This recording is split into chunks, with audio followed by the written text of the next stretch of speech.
OMG! Arjo at Taides sinugod sa ospital, Sue Ramirez sumagulgol ng iyak na makita ang kalagayan ni Arjo. Ngayong araw nga lang masayang kinumpirma ng showbiz couple sa media ang real score sa kanilang pagsasama. Matapos nga muling pagtagpuin sila ng tadhana. Ayon pa sa source, hindi nga daw third party ang kinahinatnan ng paghihiwalay nila ng dating asawang si Maine Mendoza. Dahil inamin nga ni Maine sa latest interview nito, isang buwan na nga daw sila hiwalay bago pa muling bumalik sa buhay ni Arjo si Sue ilang araw ang nakalipas, bago ibulgar ang katotohanan. Sa pagkakataon naman na ito ay marami ng fans nila Arjo at Sue ang kinilig at nagulat sa mga nangyari. Dahil hindi nga daw nila lubos na maisip na sa tinagal-tagal nga daw ng paghiwalay ng dalawa ay muling pagtatagpuin sila ng tadhana at masasabi nga daw nilang talagang small world lang at talagang sila ang para sa isa't isa. May ilan naman na bumatikos kay Arjo dahil base umano sa kinikilos nito ay parang ginagamit lang talaga nito si Maine para malimutan si Sue noon.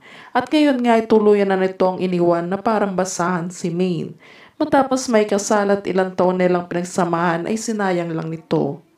Ngunit sa kabila naman nito ay naging emosyonal naman si Maine Mendoza na makarating ang balita sa kanyang may tinatagong lihim na si Arjo kay Sue na ito nga ay naging hudyat kung kaya't sila't naghiwalay agad.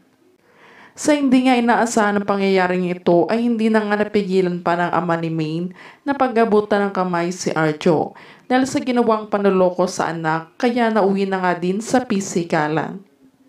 Ayon kay Maine, I can fully imagine that this will happen with Arjo because in our 5 years of being together as husband and wife, I didn't sink into my brain that he couldn't still fool me and trade me for another woman. I'm so disappointed to myself.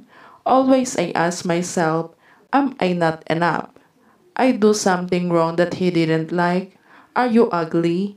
Am I taking turns? Am I vicious woman? He couldn't have done that. But he didn't leave me like a bubble on purpose. Subalit ayon pa sa source, nagpumilit nga daw na magpunta si Maine sa pamamahay nila Sue kasama nito si Arjo at dito nag-init ang kanilang masinsinang usapan ukol sa pangyayaring ito.